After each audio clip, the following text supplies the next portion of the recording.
Welcome back. Today we're going to be making chicken tortilla soup in your Instant Pot. Super easy and quick. First thing you're going to do is chop half of an onion. Now I'm going to set my Instant Pot to the saute setting, and you want to set it to low. I put a little bit of oil in there and then my chopped onions. Okay, now I have my minced garlic. I'm going to add about a teaspoon into there.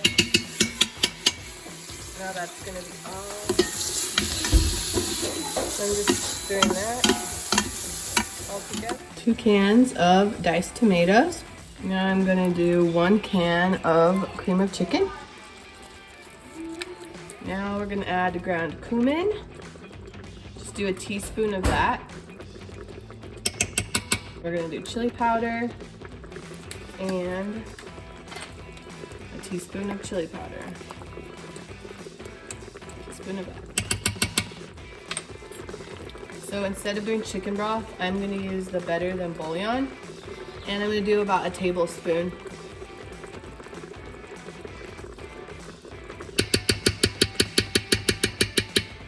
I just filled up my empty can, so I just did another, I did 3 14.5 ounces. So almost 45 ounces of water. Can of the chicken.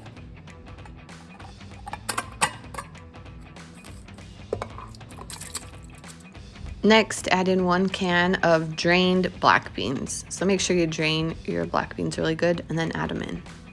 I'm gonna add in some corn. You can do canned corn, frozen corn. I only had fresh. Juice half of a lime.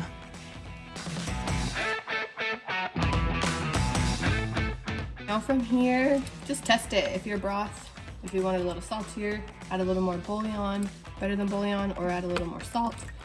Or if it's great, you can leave it. But now, since I had my Instant Pot on saute, everything's warm and you could just eat it now since I use canned chicken. After trying mine, I needed to add a little bit of garlic salt, so I just put that in. Okay, then I topped it with cilantro and a little sour cream. Bon appetit. I almost forgot, crush in some tortilla chips too. Enjoy your soup and be sure to subscribe for more cooking videos.